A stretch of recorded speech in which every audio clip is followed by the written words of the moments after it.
Mata upu e lua se fululima, o le angasala le nuu o Israelu mafafine o mitiana.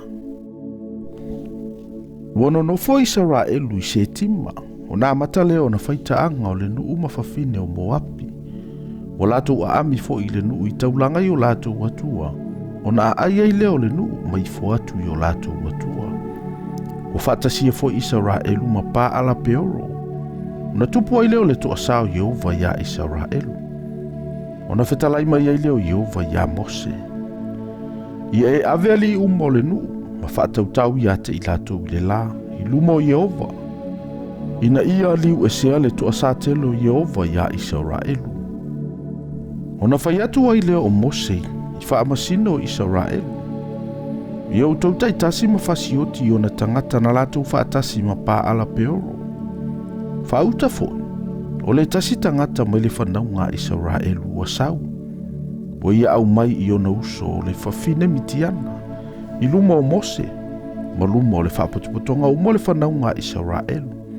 Au whetangisi I lato I le whaitoto o le whale whetawhai o le whapotopotonga. O I lofo I e fine aso le atali o Eliasaru.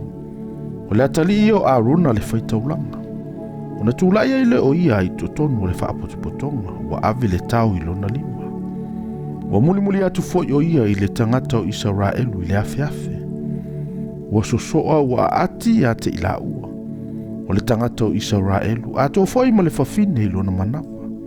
O na taufia I leo le whaamai ai le whanaunga Israelu. O ena o ti fo I le whaamai I lua fulu o afe ma le whao afe I la tou. O na whetalai mai ai leo Yehova ya Mose ua whape mai. O fine aso le atali o Eliasaro o le atali o Arona le Faitauina. Ua liwe se ina le uita I le whanaunga Israelu. I le uma ele ngā ia te ilato. Ua ule whaumatia I le whanaunga Israelu I lo ufua. O le nei, ia e whai atu, whauta, o te tuina atu ia te ia la ufia ngai ngai manui ai. E ia te ia malana whanau pe a mawai atu o ia. O le whiangainga o le whaiva o le whaitaulanga I whaavavau. A wana maa ele ngā o ia o no olo nātua. Na whaia foi e ia le tōngi ola mo le whanaunga Israelu.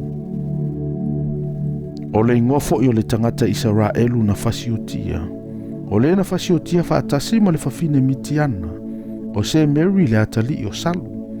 O le li sili foi o ia o le tasi a ingo sasi meona. O le ingoa foi o le whawhine mitiana o whasiotia. O ko sepi le awhine o suro. O le li sili o ia o le tasi a ingo mitiana. O whetalai mai fo I ova ia Mose ua whape mai. Ia utou whaati ngā ia mitiana. Ma whawhasi ia te ilatou. A wawa latou whaati ngā ia te outou ia latou mai lei. Wa latou mai lei ai outou I le mea peoro. Ma le mea ko sepi le awhawhine o le tasi e li isili o mitiana. O lo latou whawhine na whasiotia I le aso o le whamai. Ono le mea peoro.